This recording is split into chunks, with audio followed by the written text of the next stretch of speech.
Brazil is one of the world's largest countries, but when it was first settled by Europeans, it was agreed that its borders would only look like this. So how was the end result so different? How did Brazil come to be so big? So when Christopher Columbus returned from the New World, he arrived in Lisbon. Given that he'd previously asked the Portuguese to fund his voyage, they knew his return meant that he found a route to Asia. Obviously, this was a new continent, but nobody knew at the time, and so the Portuguese prepared an armada to go there and take some land. The Spanish were worried about this, and so they did the only thing that they could. They told on Portugal to the Pope. He didn't want Portugal and Spain to go to war, and so he divided the world between them at this line, which gave Portugal this tiny sliver of land in the Americas. And the next year in 1494, the two renegotiated, and Portugal's claim grew to this. Portugal kept within these bounds, and both powers got along in the region. That was until 1580, when a succession crisis at home led to Portugal's throne being taken by the King of Spain. Both countries now having the same ruler meant that any territorial squabbles were mostly irrelevant. As such, there was no need to change anything. That was until change was forced upon Brazil when the Dutch turned up in the early 17th century. As you'll know, the Dutch at this point were revolting against the Spanish.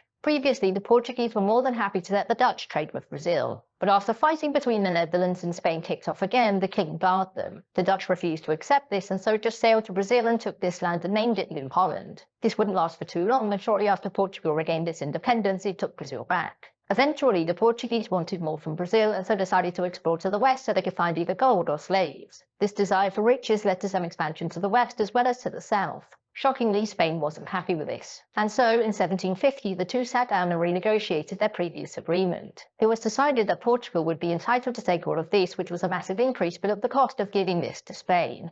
This may seem like a bad deal for Spain, but they agreed to it for two reasons. Reason one was that this land was mostly rainforest and so hard to use, and thus Spain didn't value it. And reason two was that this area was used as an avenue of smuggling goods in and out of the Spanish Empire. Now, both Spain and Portugal had a rough time during the Napoleonic Wars, with Spain becoming irreversibly weakened and the Portuguese royal family taking up residence in Brazil. As Spain's grip on the New World faltered, this region broke away with the intent of establishing an independent republic. The Portuguese used this lack of monarchy as a pretext to invade, and they soon took all of this in 1817. The soon independent Brazil wouldn't keep it for long though, since the British wanted to promote good relations with Buenos Aires, who claimed the land as their own. Fearing that a war would affect their trade, or worse, make them have to do something, it was agreed in 1828 that this land would become the independent state of Uruguay. And Brazil formalized the rest of its western and northern borders with its neighbors over the 19th century. The last remaining issue was this land here, which was claimed by both Brazil and France, but neither had done much to enforce it. As such, in 1895, French troops invaded but were soon repulsed. And to prevent a major war, the issue went to international arbitration, which sided with Brazil. And that was the last major potential border change to the country, and it's how Brazil got to be the